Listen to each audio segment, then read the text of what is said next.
My sister is severely autistic. She requires attention almost 24/7 and cannot be left alone. She is nonverbal and cannot take care of herself at all. Despite the fact that she is only 12, she is extremely destructive and violent and destroys anything she gets her hands on. I hate her. That should be wrong to say, but it doesn't feel like it. I was only 6 years old when she was born, and since then I've never solely had my parents' attention. Even since I can remember, the world has revolved around her. I was moved out of my room into the basement at 7 because she needed to be in the room next to my parents. All of my toys as a child were destroyed by her, and my parents simply ignored me when I complained. Even when I was 14 and she destroyed a Mac my school gave me, I was in the wrong. Along with this, I am expected to take care of her and drop everything I do for her. I can never make plans with friend because my parents expect me to be there if they need me to take care of her. Even when I do somehow get time to myself, I am required to leave if they need me. If I do not, then I am punished. The recent example of this is when I went to see the new Spider-Man movie and was grounded because I turned my phone off in the theater. It seems as if I am nothing more than a slave to them, and anything involving her simply overshadows me. This last week I was chosen to give a speech at a school event. I was so excited, and my parents promised to be there, but they never showed and claimed it was because of my sister. Anytime anything like this happens for me, they are too busy with her. I've held this in for so long, and it finally spilled out today. While talking about colleges with my father, he joked that I should get a degree that pays well so when they're gone I can take care of my sister. I don't know why, but this caused me to break down. I cried and screamed about how it always about her. I'm nothing more than a caretaker to them, that they always make it about her, and that I'm expected to be her slave for the rest of my life. I've locked myself in my room since then, and my parents have not come to check on me. It's not her fault that she was born the way she is. My parents came to talk to me a while after my breakdown, but I was unable to bring myself to talk to them and only cried and asked them to leave. They have made arrangements with my grandfather for me to stay with him for the time being, and am getting ready to go to his house. My parents want to talk to me, but we have decided it's best I leave for now to have some space and time to collect myself. We will be sitting down and talking later this week about this issue. I'm a 30-year-old male, and my best friend got married last week. I just bought a house, and my wife is expecting our son in November. So I let him know I was limited in what I could contribute financially, but did tell him I would try my best. So, I went to the bachelor party in Maine, I rented the tux, and paid for mine and my wife's dinner at the rehearsal dinner. I also had a gift of $300 that I was going to give them, but we will get to why I didn't give it to them. His now wife, then fiancé, texted me multiple times a day with updates fine. I didn't always respond, and it got to the point where if I didn't respond at least once a day, I'd get a call from my buddy. I have a full-time job and am redoing some rooms in my house, so I'm busy. She texted me for the following reasons. 1. My wife was not allowed to talk about our pregnancy at all. She didn't want anyone to focus on that more than her, the bride. 2. She was not going to order special food for my wife. No one asked her to. My wife was fine with whatever she was going to be served. 3. I was not helping the groom enough. He had to help her with favors, seating charts and programs. So I had to help him with those things, according to her. She also said to get ready to help with thank you notes after the wedding. 4. She said if I was a true best man, I would offer to pay for the bar bill. I don't even know what that means.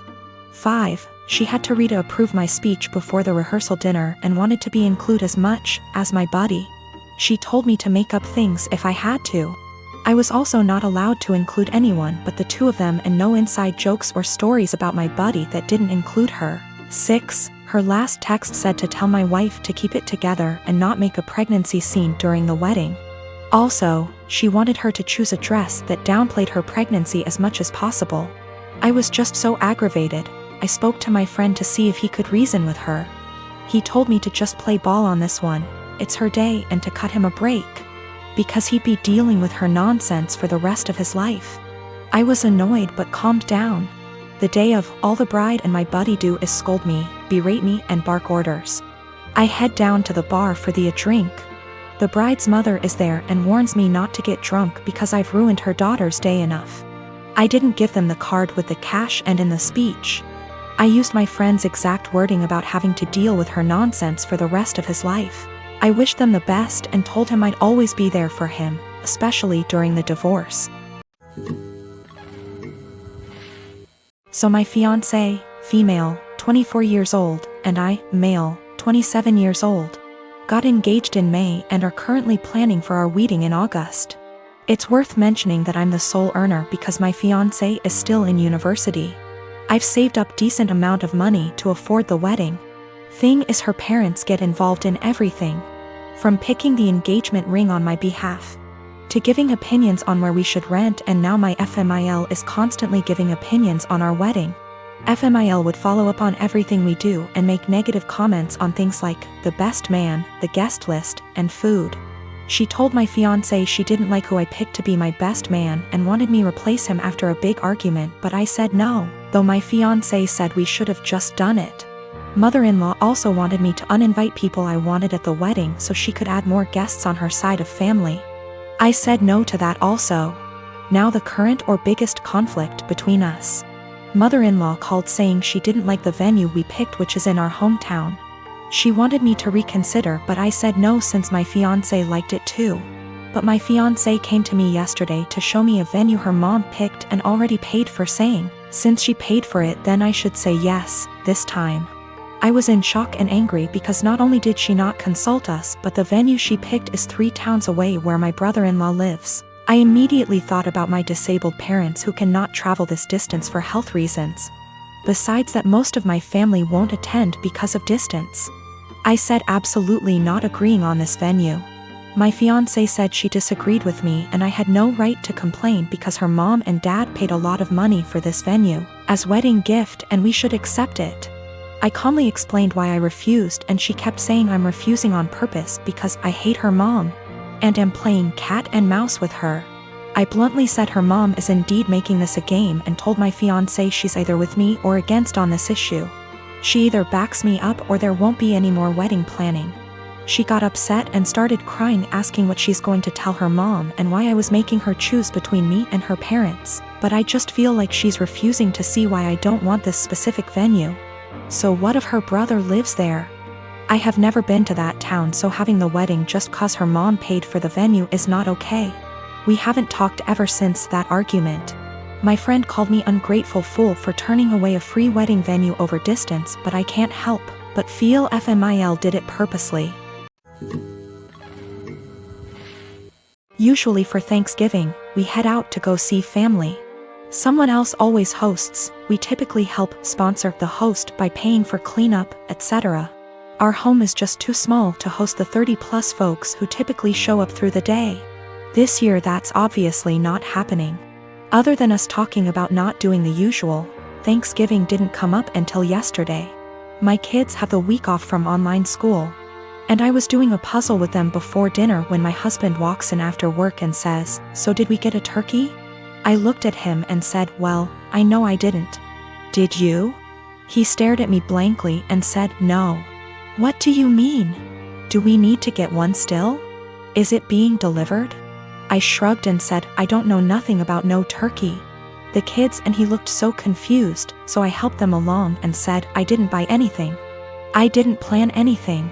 No one said anything to me about Thanksgiving. Nobody offered to help meal plan, cook anything, do anything." He blew up yelling at me about how I should have obviously known. I said, "Why? I've literally never planned or made a Thanksgiving dinner in my life.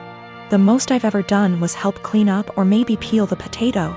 I asked him why didn't he plan anything, why didn't the kids plan anything? Why is everyone waiting until the last minute and dumping it on me? He just sputtered and yelled and stormed off to his office and left me with the kids. We all had dinner, the kids cleaned up, and I was relaxing with some wine and a book after they all went to bed. My husband tore into me about how he can't believe I left this all to the last minute. Now there will be no Thanksgiving. How could I be heartbroken to do this to the kids, etc. So I just looked at him and said, "Why didn't you plan? Why did you wait to the last minute to ask me?" He told me I was being a